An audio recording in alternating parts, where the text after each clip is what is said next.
On December 12, 2020 in South Korea, a large crowd gathered in front of the prison demanding justice and throwing eggs at a moving vehicle carrying a man. But what could be the reasons for this demonstration? The answer is that inside that car was Doosoon, a Korean who a couple of years ago took advantage of a little girl who was only 8 years old.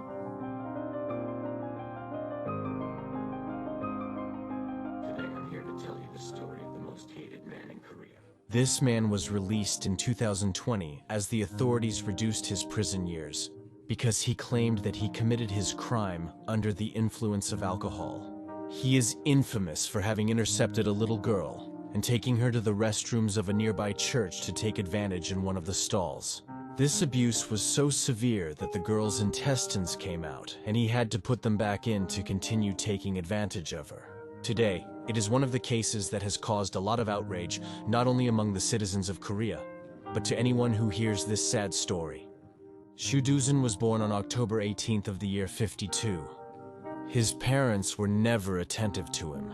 It is only known that his father abandoned him at a very early age, and his mother could barely support him. Due to the lack of attention, he didn't do very well in school. He always had learning problems and couldn't get along with his classmates. On some occasions, he would get into street fights, which would get him caught, and his school performance would drop even more. The young man never improved, so he dropped out of high school as his mother didn't see any future for him. She said he was spending money he didn't have on his studies and told him to start looking for a job instead.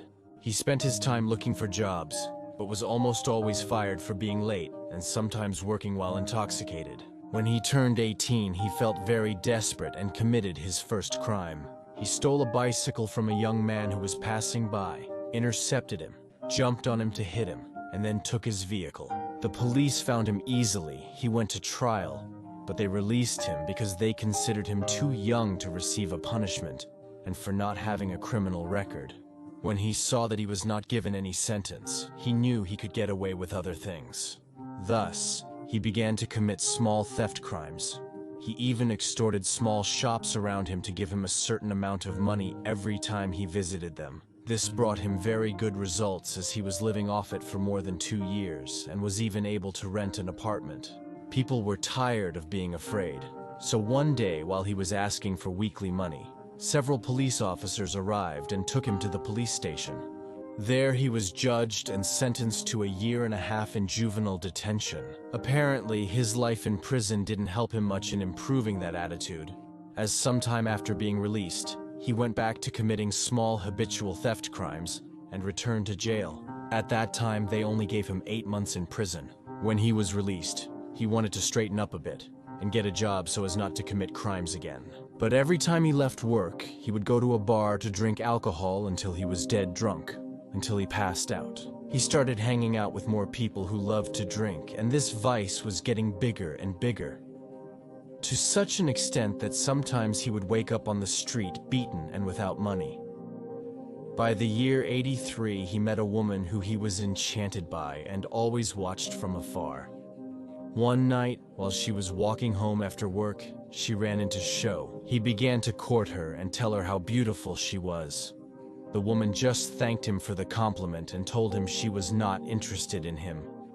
The young woman walked faster and faster, but the man did not give up and kept chasing her, not to mention harassing her, until suddenly he forcefully grabbed her and took her into a dark alley where he began to kiss her and touch her private parts, obviously without her consent. The victim screamed even while in shock, but this only made the abuser angrier, and he hit her until she was unconscious and then took advantage of her. When she woke up, she quickly ran to the authorities and reported him. She was able to easily identify him as Sho lived a few blocks from where she worked. When the police officers caught him, he declared that he had committed the crime under the influence of alcohol. So several years were deducted from his sentence, and he was sentenced to 3 years in prison. Before he served his years in jail, the judge said he had to spend a couple of months in a psychiatric hospital, ordered some psychological tests to be done, and the results showed that he was mentally weak, and this caused his wild behavior and his taste for committing crimes. After psychiatric treatment, he was incarcerated for 2 years, serving only that period. It seemed that the therapy had worked to some extent, After his release, he was sober for several years and met a woman he would marry. The marriage, let's say, was quite normal. They formed a home in the suburbs where they became friends with the neighbors, as they were very kind and helpful. The woman loved to work, so Cho had to do the cooking and cleaning of the house. They came to an agreement where they had to take care not to have children, since neither of them wanted to be the elder in the family, because with the salary they had, they barely made ends meet for the house expenses and food for both of them. They never complained about this. In fact, Cho had changed, and well, changed in quotes, and his behavior was that of a perfect husband. She knew about his past as a criminal and still accepted him and loved him unconditionally. Even sometimes he would come home drunk, make a scene in the neighborhood, and the woman would come out to defend him, saying that he was just under the effects of alcohol since he wasn't really that aggressive and violent all the time. Or at least that's what she thought. But what she didn't know was that while she was out working, he would finish the household chores early and go get really drunk at a nearby bar, and then harass young girls who passed by where the man was. He would just look at them and shout things. But one day he managed to take one of those young girls to the bathroom of the bar to take advantage of her. He realized that the bar's bathrooms were very safe, well, safe so that he wouldn't get caught, and he started using them to continue abusing women without anyone noticing. Sometimes they would discover him before he committed the act, and they would kick him out of the place, but without filing a complaint. The wife sometimes heard what her husband was doing, but she kept reaffirming and saying that the man was not violent. He was just drunk and didn't know what he was doing. Cho continued without problem pursuing women and abusing them, going from bar to bar, messing with young women or girls in the bathrooms, trying to take their belongings and taking advantage of them.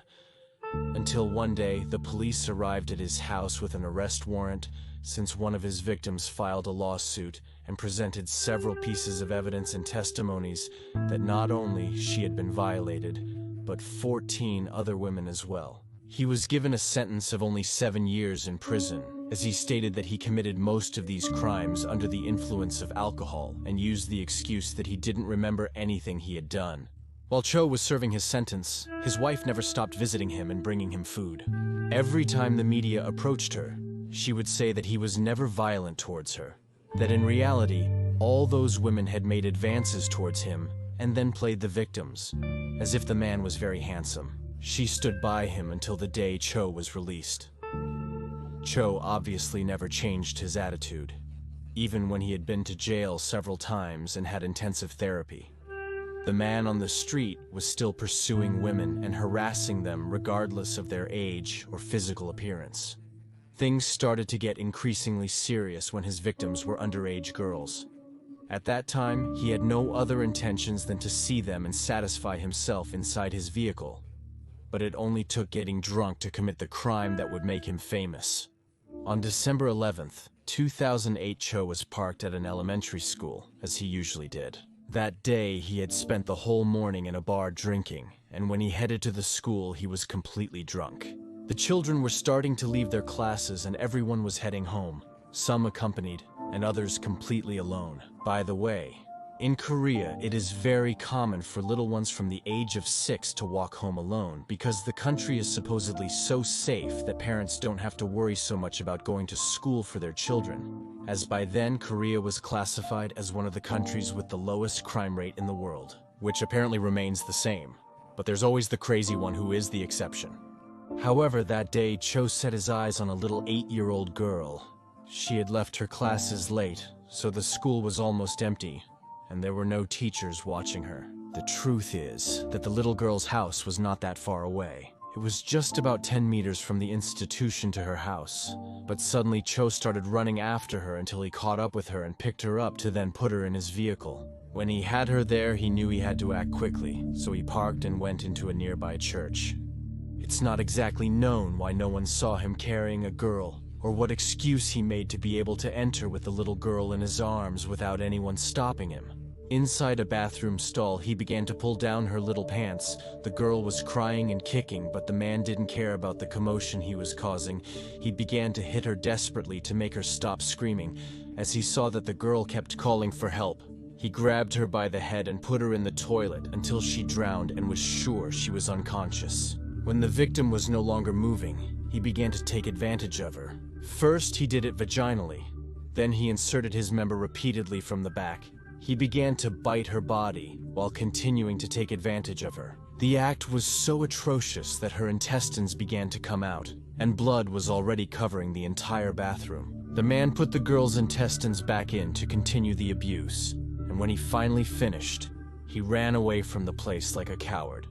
The little girl woke up, and with the last of her strength managed to make an emergency call. Ambulances quickly arrived, and the people who were at the church approached the place to see what was happening. No one had noticed this horrific act until the paramedics arrived and took her away. There was a lot of blood in the bathroom and an adult's shoe. When they arrived at the hospital, the doctors wondered how the girl had survived, as she had many internal hemorrhages, as well as severe blows to the abdomen and trauma to the face. They started the surgery immediately. The doctors had to remove her anus so that she wouldn't bleed to death. They also had to open her belly to be able to accommodate her intestines, as most of these were no longer functioning properly.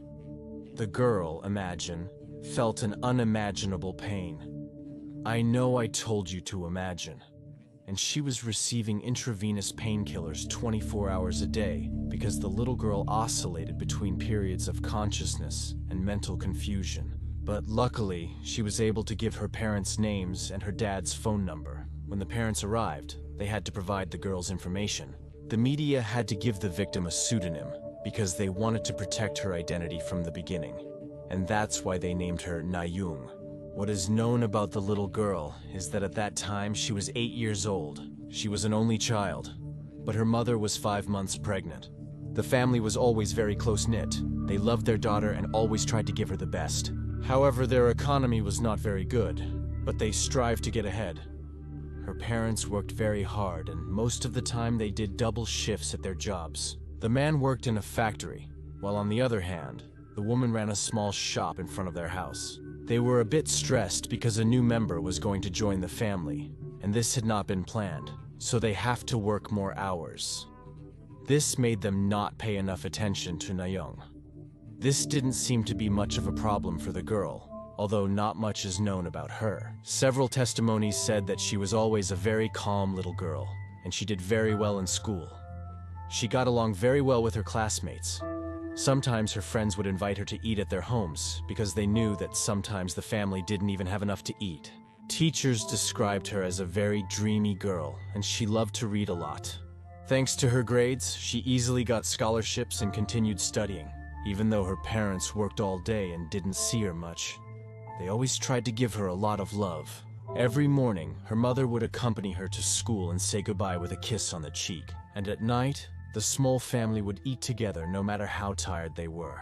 But that particular morning she was running late. Her mother decided not to accompany her that day, as she needed to get to work very early. She could only say goodbye to her at breakfast, and didn't hear anything more about the little girl until she received the call and saw her lying on a hospital gurney, barely alive. The woman was, imagine, so desperate to know how her daughter was doing. The stress was so great that she began to suffer from vaginal bleeding and almost lost the baby. Nayoung, as best she could, began to describe this monster and tried to say everything she remembered. The police began to investigate the crime scene. With the fingerprints that were in the area, they were able to come up with the name of a 56-year-old ex-convict named Doosoon. Even though the sketch and the fingerprints matched this individual, the agents still had doubts and said there wasn't enough evidence to incriminate him. The victim, still in severe pain, was forced to look at the face of her abuser. They showed her several photos so she could identify him and immediately proceed with the trial. Unfortunately, this case has had one of the most controversial trials in the world, not to mention the most foolish. First, the police didn't want to cooperate. At times, they testified with nonsensical arguments. They found in Cho's house the other shoe that matched the one at the crime scene I had told you about, and there were traces of blood on one of the pants found at his home. Everything obviously pointed to him being the culprit, but the judge still questioned it. When they showed the jury the video of how the girl identified the man with the photos, the defense came out to say that this little girl was not in her right mind to be able to say that he was the culprit. So, even in a state of recovery, Nayoung was forced to appear before the court and make a new identification. They made the little girl, just a few days out of surgery, sit upright and answer the same 4 questions. Thanks to this statement, the judge had finally sentenced him to life imprisonment. But then Nayoung began to narrate the facts, and when she said that the man at that time had alcohol breath, guess what? The jury quickly changed his sentence to 12 years in prison since he was not in his right mind while committing this crime. This caused Nayoung's parents and the entire city to obviously be outraged by the injustice of this case. The only thing the parents could do was to sue the prosecution for subjecting their daughter to both physical and psychological suffering, as it was not easy for her to look her abuser in the eye. In 2011, the government wanted to pay them 13 million won in compensation for the prosecution's mistakes, as they never respected that the victim was a minor. Nayoung had permanent damage to the lower part of her abdomen, and doctors told her that she might be disabled for life. She needed 8 months of intensive treatment, constantly traveled to Seoul, and finally successfully underwent surgery to implant an artificial nano. Apart from having suffered permanent physical damage, she has also been battling psychological damage. She had depression and stress, didn't attend school, and didn't even want to step on the streets because she was terrified of people. She attended a psychiatrist for a year, and let's say she was able to recover to some extent, let's say about 70%. But here comes the most ridiculous part. Unfortunately, by the year 2020, Doosoon was released. To this date, a more severe sentence for this monster is still being demanded, but the pleas have not been heard. Online petitions, marches, and groups are demonstrating in front of the prosecutor's office.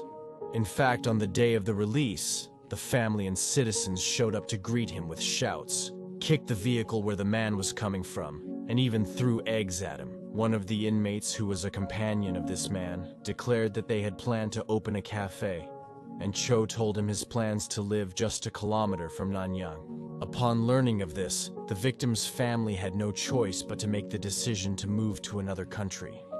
They stated that they did not intend to flee, but the injustice and the welfare of their daughter drove them to do this, to move to another country. Without a doubt, this case has marked a before and after in South Korea. Society persists in demanding justice and won't rest until achieved. Several proposals have been discussed, such as sending him to a new detention site to prevent people from harming him. However, all these initiatives have been denied, and he has only been prohibited from being near schools or secondary schools where minors abound. A petition has also been made to eliminate drunkenness as a mitigating factor in sentences for intimate crimes or sexual crimes. But to date, this has not been approved by the court. People continue, as you can imagine, outraged, but they still have hope that everything will change and the crime or the criminal will pay a fair sentence. Everyone expects this, even me, and surely you who are watching me too. If you liked this video, don't forget to follow me on TikTok, where you will, very surely you will see this video. But cut, and I will also be uploading other topics like paranormal or mystery. Find me as Pepe Mystery MX on TikTok.